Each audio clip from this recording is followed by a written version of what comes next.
Welcome back.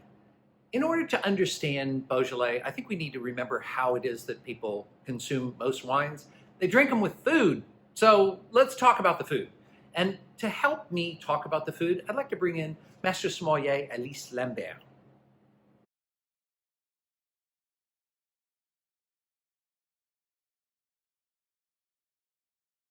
Well, this whole region, north of Beaujolais, that is kind of in brick in it, is actually booming right now because the Côte de Nuit and the Côte de Beaune are getting so expensive that lots of people are coming down, and that's where the good value wines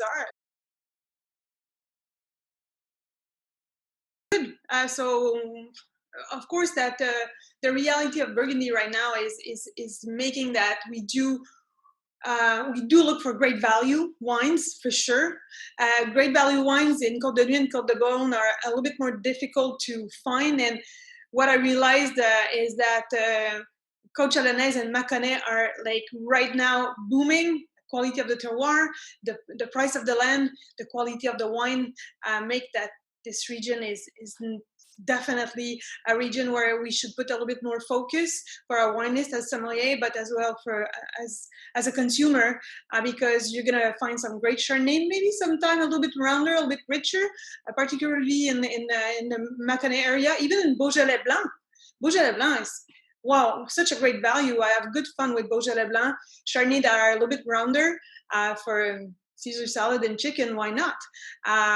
So yeah, I think that this region is definitely something to look for. And you know, I love to think that those wines with a little bit of fat they can pair super well with cheese. I really like Brie or Camembert or like those kind of cheese where you do have like some beautiful buttery notes and a little bit of lactic notes, and Chardonnay is the perfect companion to these kinds of cheese. So summertime, you know, you take those Brie or Camembert, a little bit of shaved apple, or you put this on a salad. It's going to be such a great companion to these kinds of wine. For those who prefer like rounder, richer Burgundy or rounder, richer Chardonnay, this can be a great aperitif as well. But personally, I like to have a little bit of food with that, and summer season is all about salad, so I'm going back with this Caesar salad with chicken on the top, just because it's so easy of approach, so pleasant, so fresh. It's gonna cut in the fat of this dressing of the Caesar salad and play with the little char of the grilled chicken. So Yeah, I'm always frustrated by people who, well, you know, the tradition of talking about cheese, especially soft cheeses, like you've mentioned, like Camembert and such, and red wine, when it's like, no, no, no, no, white wine is so much happier with those, and the cheese is so much better with white wine, and Chardonnay gets overlooked so often. Anymore, I think that people often aren't understanding Chardonnay's strengths. I'm a little frustrated by that, really. I'm a big Chardonnay girl. So I'm one of those with a couple that are really into Chardonnay, and Chardonnay is my varietal. So you make me very happy. When we talk about Burgundy, I'm all about like Chardonnay, Chardonnay, Chardonnay, and these wines are for me very food friendly. Easy to drink, easy to pair. Anything that has a little bit of char will play with the oak content and the beautiful freshness on the finish. It's cleaning the palate, allowing you to go back to the plate. So like it could be as well like grilled fish, could be fun with that. We are still in the lobster season, a little bit of lobster with butter could be as well great fun. So do not hesitate to play with fish with these kinds of wine as well. So a great diversity of pairing with Chardonnay from Pouilly FUISSÉ or Chardonnay from Burgundy in general.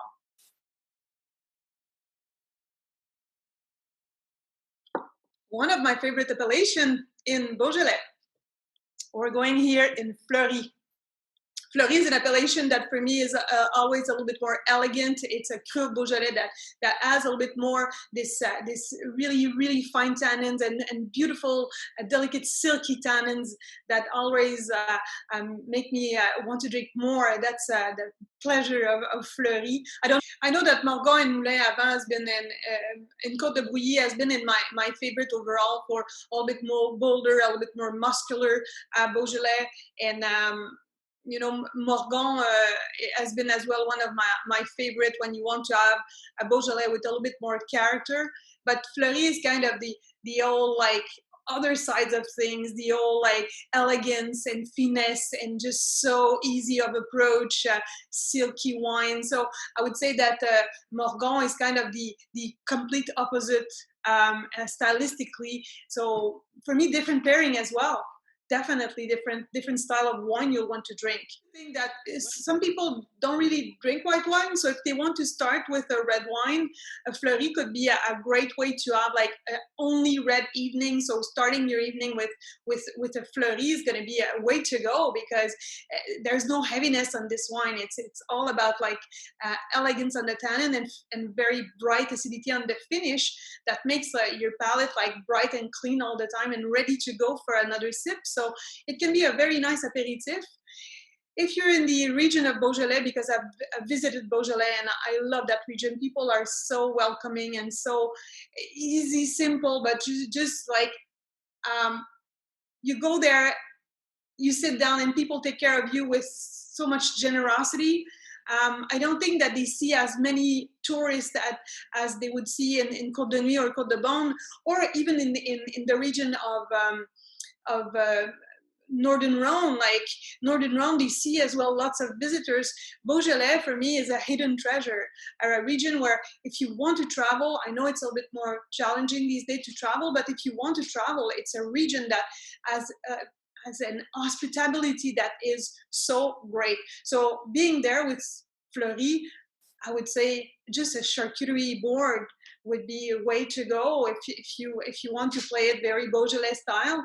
That's gonna be what they will offer you, a little bit of olive tapenade and stuff that they will put on the board, and great bread, and you're going to be in business. Yeah, my recollections of what makes me happy about my recollections of Beaujolais is it's a lack of formality. It's a real gusto, I guess is the word I want to use for what's happening in the restaurant. It's just it's a region that I never feel where in Burgundy I feel like I can be doing the wrong thing. I'm doing something wrong, you know. And Beaujolais, it's like as long as I'm drinking and eating, I'm not doing anything wrong. Exactly, and you're so close to Lyon.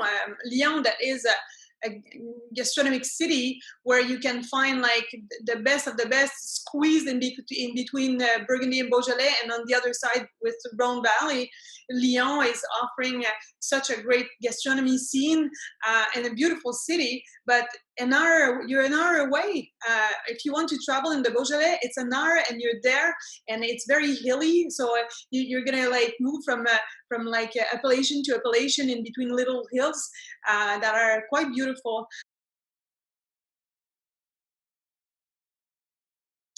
I like to play with birds, like a quail. Quail can be fun, even if it's tough to eat. But it can be duck as well.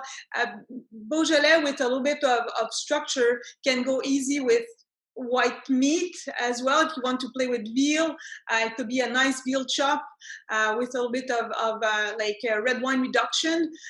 Could be great fun. Play with the acidity of the wine. I think we need acidity in the food to just like speak to the wine. So it can be maybe ratatouille can be fun as well to play with, where you're gonna have the bright acidity of the tomato on the back. It can be just a salsa of tomato that you're gonna prep, and a little bit of black olive that you can add in this preparation to play with the umami of the wine, to play with the earthiness of the wine. But you need a little bit more structure on the food because those wines do have like sometimes a little bit more tannins as well. Like life is perfect. What do we need more? So Actually, Elyse, nothing could be more perfect. I think my passion for Beaujolais is based upon its great brilliance at the table. Well, thank you for watching. In our next episode, we're going to spend time with America's first female master sommelier, Madeleine Trevon.